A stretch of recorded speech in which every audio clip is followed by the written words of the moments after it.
بسم اللہ الرحمن الرحیم۔ السلام علیکم۔ عبداللہ بن عباس رضی اللہ عنہ فرماتے ہیں کہ ایک دفعہ رسول اللہ صلی اللہ علیہ وسلم دو قبروں کے پاس سے گزرے تو فرمایا ان دونوں قبر والوں کو عذاب ہو رہا ہے، اور عذاب بھی کسی بڑے گناہ کی وجہ سے نہیں ہو رہا۔ ان میں سے ایک پیشاب کے چھینٹوں سے نہیں بچتا تھا اور دوسرا چغل خوری کرتا تھا۔ نبی کریم صلی اللہ علیہ وسلم اپنے بعض صحابہ کے ساتھ دو قبروں کے پاس سے گزر رہے تھے کہ اللہ تعالیٰ نے آپ صلی اللہ علیہ وسلم کو ان کے حالات سے آگاہ فرما دیا کہ ان کو عذاب ہو رہا ہے۔ آپ صلی اللہ علیہ وسلم نے اپنی امت کو منتبہ کرنے اور ڈرانے کے لیے صحابہ کو بتایا کہ ان دو قبروں والوں کو عذاب ہو رہا ہے، اور جن گناہوں کی وجہ سے عذاب ہو رہا ہے اللہ کی توفیق سے ان کو چھوڑنا اور ان سے بچنا بھی مشکل نہیں۔ ان میں سے ایک کو عذاب اس لیے ہو رہا ہے کہ وہ قضائے حاجت کے وقت پیشاب کے چھینٹوں سے اجتناب نہیں کرتا تھا، چنانچہ پیشاب کی نجاست سے ان کے کپڑے اور بدن آلودہ ہو جاتے تھے۔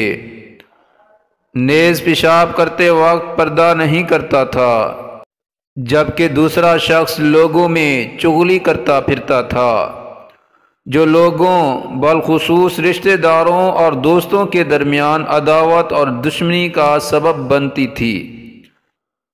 اس کے پاس آتا تو اس کی باتیں بتاتا اور اس کے پاس جاتا تو اس کی باتیں بتاتا۔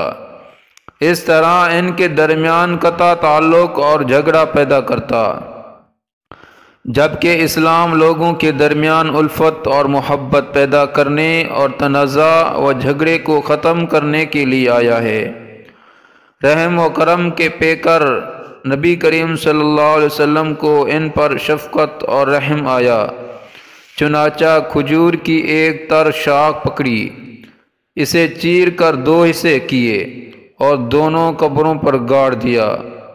صحابہ نے نبی کریم صلی اللہ علیہ وسلم سے اس عجیب و غریب عمل کے بارے میں پوچھا تو آپ صلی اللہ علیہ وسلم نے فرمایا کہ شاید میری سفارش کی وجہ سے ان پر ہونے والے عذاب میں اللہ تعالیٰ اس وقت تک تخفیف فرما دے جب تک یہ خشک نہیں ہو جاتے، یعنی جب تک ان میں تری باقی رہے۔